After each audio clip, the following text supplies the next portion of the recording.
Álvar Núñez Cabeza de Vaca. Álvar Núñez Cabeza de Vaca, Spanish pronunciation, listen, Jerez de la Frontera, circa 1488/1490/1492, Seville, circa 1557/1558/1559/1560, was a Spanish explorer of the New World, and one of 4 survivors of the 1527 Narváez expedition. During 8 years of traveling across the U.S. Southwest, he became a trader and faith healer to various Native American tribes before reconnecting with Spanish civilization in Mexico in 1536. After returning to Spain in 1537, he wrote an account, first published in 1542 as La relación y comentarios, the Account and Commentaries, which in later editions was retitled Naufragios y comentarios, Shipwrecks and Commentaries. Cabeza de Vaca is sometimes considered a proto-anthropologist for his detailed accounts of the many tribes of Native Americans that he encountered. In 1540, Cabeza de Vaca was appointed adelantado of what is now Argentina, where he was governor and captain general of New Andalusia. He worked to build up the population of Buenos Aires but, charged with poor administration, he was arrested in 1544 and then transported to Spain for trial in 1545. Although his sentence was eventually commuted, he never returned to the Americas. He died in Seville. Early life and education. Álvar Núñez Cabeza de Vaca was born around 1490 into an Hidalgo family, the son of Francisco Núñez de Vera and Teresa Cabeza de Vaca y de Zarita, in the town of Jerez de la Frontera, Cádiz, Spain. Despite the family's status as minor nobility, they possessed modest economic resources. In 16th-century documents, his name appears as Álvar Núñez Cabeza de Vaca. Álvar Núñez's maternal surname, Cabeza de Vaca, meaning cow's head, was said to be associated with a maternal ancestor, Martín el Haja. He had shown the Spanish king a secret mountain pass, marked by a cow's skull, enabling the king to win the Battle of Las Navas de Tolosa against the Muslim Moors in 1212. Some sources indicate that after his parents died when he was young, the boy Álvar was taken in by relatives, most likely his aunt and uncle or his paternal grandfather, Pedro de Vera. Evidence suggests that he probably had a moderately comfortable early life. He was appointed chamberlain for the house of a noble family in his teen years, then participated in the conquest of the Canary Islands, where he was appointed a governor. In 1511 he enlisted in the Spanish army, serving in Italy, with distinction, Spain and Navarre. Cabeza de Vaca was wounded at the Battle of Ravenna in 1512, served as lieutenant in the Italian city of Gaeta, married Maria Marmolejo, who came from a prominent Converso family, and supported King Charles during the revolt of the Comuneros. He received several medals of honor and became more of a political figure in Spain. In 1527, Núñez joined the Florida expedition of Conquistador Panfilo de Narváez, during which he served as treasurer and marshal. Narvaez expedition and early Native American relations. In 1527, Panfilo de Narváez was sent by Spain's King Charles V to explore the unknown territory which the Spanish called La Florida, including not only present-day Florida but a large, poorly defined section of what today is the southeastern United States. Cabeza de Vaca was attached to this expedition as the expedition's treasurer. Records indicate that he also had a military role as one of the chief officers on the Narváez expedition, noted as sheriff or marshal. On June 17, 1527, the fleet of 5 ships set sail towards the province of Pánuco, which was on the western border of Florida. When they stopped in Hispaniola for supplies, Narváez lost approximately 150 of his men, who chose to stay on the island rather than continue with the expedition. The expedition continued to Cuba, where Cabeza de Vaca took 2 ships to recruit more men and buy supplies. Their fleet was battered by a hurricane, resulting in the destruction of both ships and loss of most of Cabeza de Vaca's men. Narváez arrived days later to pick up the survivors. By February 1528, the remaining ships and men resumed their expedition, reaching Florida in April. They anchored near what is now known as the Jungle Prada site in St. Petersburg, claiming this land as a possession of the Spanish crown. After communicating with the Native Americans, the Spanish heard rumors that a city named Apalachen was full of food and gold. Against the advice of Cabeza de Vaca, Narváez decided to split up his men. Some 300 were to go on foot to Apalachen and the other would sail to Pánuco. Apalachen had no gold but had only corn, but the explorers were told a village known as Zaute, about 5 or 9 days away, was rich. They pushed on through the swamps, harassed by the Native Americans. A few Spanish men were killed and more wounded. When they arrived in Aute, they found that the inhabitants had burned down the village and left. But the fields had not been harvested, so at least the Spanish scavenged food there. After several months of fighting native inhabitants through wilderness and swamp, the party decided to abandon the interior and try to reach Pánuco. Slaughtering and eating their remaining horses, they gathered the stirrups, spurs, horseshoes and other metal items. They fashioned a bellows from deer hide to make a fire hot enough to forge tools and nails. They used these in making 5 primitive boats to use to get to Mexico. Cabeza de Vaca commanded one of these vessels, each of which held 50 men. Depleted of food and water, the men followed the coast westward.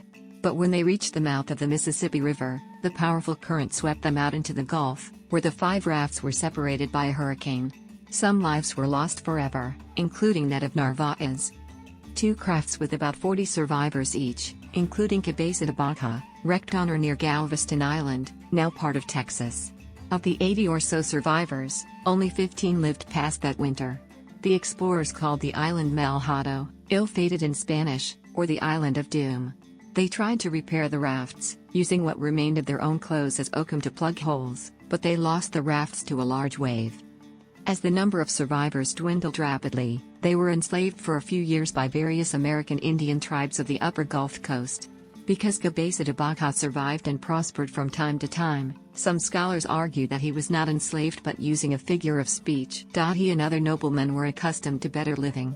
Their encounters with harsh conditions and weather, and being required to work like native women, must have seemed like slavery. The tribes to which Cabeza de Vaca was enslaved included the Huns and the Capokes, and tribes later called the Karankawa and Coahuiltecan. After escaping, only 4 men, Cabeza de Vaca, Andrés Dorantes de Carranza, Alonso del Castillo Maldonado, and an African slave of Dorantes, identified in the Relación of Álvar Núñez Cabeza de Vaca as Hispanico. He is an Arabic-speaking black man, a native of Azamar. Traveling mostly with this small group, Cabeza de Vaca explored what is now the U.S. state of Texas, as well as the northeastern Mexican states of Tamaulipas, Nuevo León, and Coahuila, and possibly smaller portions of New Mexico and Arizona. He traveled on foot through the then colonized territories of Texas and the coast. He continued through Coahuila and Nueva Vizcaya, present-day states of Chihuahua and Durango, then down the Gulf of California coast to what is now Sinaloa, Mexico, over a period of roughly 8 years. Throughout those years, Cabeza de Vaca and the other men adapted to the lives of the indigenous people they stayed with, whom he later described as roots people, the fish and blackberry people, or the fig people, depending on their principal foods. During his wanderings, passing from tribe to tribe, Cabeza de Vaca later reported that he developed sympathies for the indigenous peoples. He became a trader and a healer, which gave him some freedom to travel among the tribes. As a healer, Cabeza de Vaca used blowing, like the Native Americans, to heal, but claimed that God and the Christian cross led to his success. His healing of the sick gained him a reputation as a faith healer. His group attracted numerous native followers, who regarded them as children of the sun, endowed with the power to heal and destroy. As Cabeza de Vaca grew healthier, he decided that he would make his way to Pánuco, supporting himself through trading. He finally decided to try to reach the Spanish colony in Mexico. Many natives were said to accompany the explorers on their journey across what is now known as the American Southwest and northern Mexico. After finally reaching the colonized lands of New Spain, where he first encountered fellow Spaniards near modern-day Culiacán, Cabeza de Vaca and the 3 other men reached Mexico City. From there he sailed back to Europe in 1537. Numerous researchers have tried to trace his route across the Southwest. As he did not begin writing his chronicle until he was back in Spain, he had to rely on memory. He did not have the instruments, clock and astrolabe, to determine his location. He had to rely on dead reckoning, and was uncertain of his route. Aware that his recollection has numerous errors in chronology and geography, historians have worked to put together pieces of the puzzle to discern his paths. Return to America. In 1540, Cabeza de Vaca was appointed adelantado of the Rio de la Plata in South America. The colony comprised parts of what is now Argentina, Paraguay, and Uruguay. Cabeza de Vaca was assigned to find a usable route from this colony to the colony in Peru, on the other side of the Andes Mountains on the Pacific coast.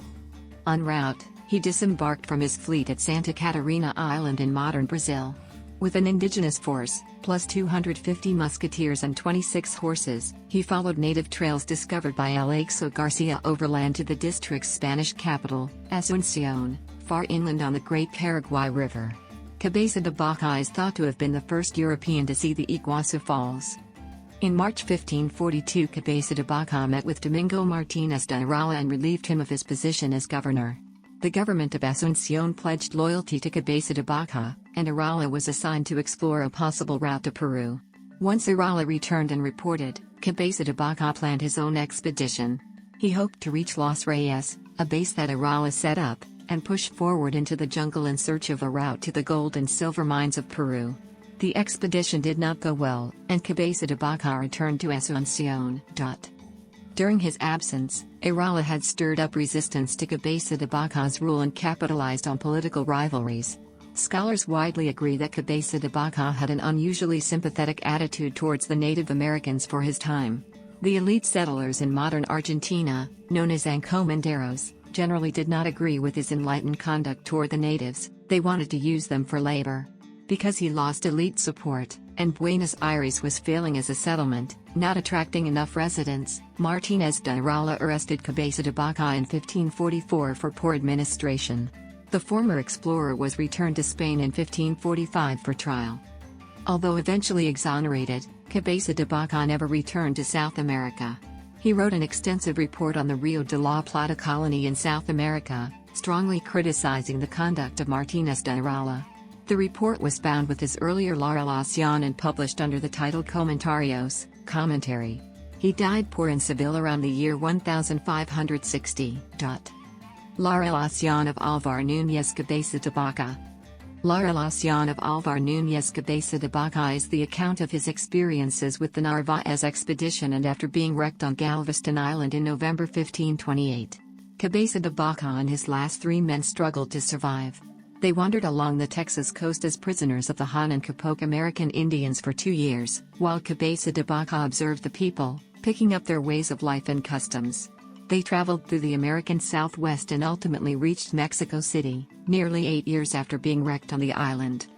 In 1537, Cabeza de Vaca returned to Spain, where he wrote his narratives of the Narváez expedition.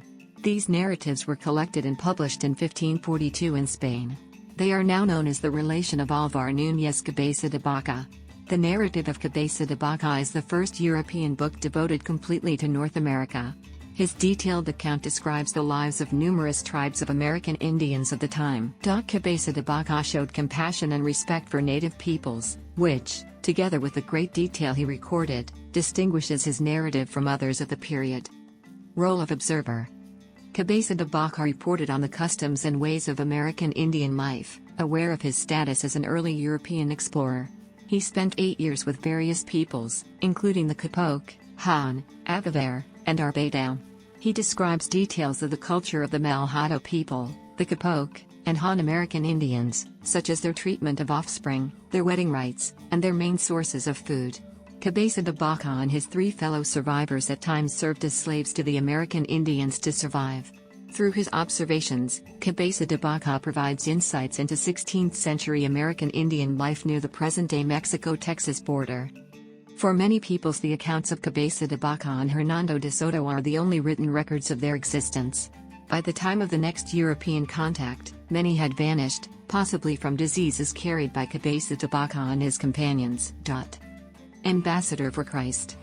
One of Cabeza de Vaca's greatest achievements of his journey was that he played an important role as an ambassador to bring peace throughout the land. As the party of travelers passed from one tribe to the next, warring tribes would immediately make peace and become friendly, so that the natives could receive the party and give them gifts. Cabeza notes in his personal account of his journey that in this way, we left the whole country in peace. Cabeza saw these events as part of his mission and purpose in America, acknowledging in his account that he believed that God was guiding us to where we could serve him. Cabeza's greatest challenge as an ambassador came when he attempted to bring peace between the conquering Spanish army and the natives. As Cabeza approached Spanish settlement, he and his companions were very grieved to see the destruction of the native villages and enslavement of the natives. The fertile land lay uncultivated and the natives were nearly starving, hiding in the forest, for fear of the Spanish army. Cabeza then encountered Diego de Alcaraz, commander of a slavery expedition of about 20 horsemen, and attempted to negotiate peace between them and the natives. However, as soon as they departed, Diego went back on his word and plundered Cabeza's entourage of natives that he had sent back home. Not long after this, Cabeza encountered the chief alcalde, Spanish captain of the province, named Melchor Diaz. Melchor Diaz ordered Cabeza to bring the natives back from the forest so that they would recultivate the land. Cabeza and Melchor invited the natives to convert to Christianity, and the natives did so willingly. Cabeza instructed them to build a large wooden cross in each village, which would cause members of the Spanish army to pass through the village and not attack it. Soon afterward, the Diego de Alcaraz expedition returned and explained to Melchor that they were shocked at how, on their return journey, not only did they find the land repopulated, but the natives coming to greet them with crosses in hand and also gave them provisions. Melchor then ordered Diego that no harm be done to them. Personal report. Cabeza de Vaca wrote this narrative to Charles V to transmit what I saw and heard in the 9 years I wandered lost and miserable over many remote lands. He wanted to convey not merely a report of positions and distances, flora and fauna, but of the customs of the numerous indigenous people I talked with and dwelt among, as well as any other matters I could hear of or observe. He took care to present facts, as a full account of what he observed. The relation is the only account of many details concerning the indigenous people whom he encountered. The accuracy of his account has been validated by later reports of others, as well as by the oral traditions of descendants of some of the tribes.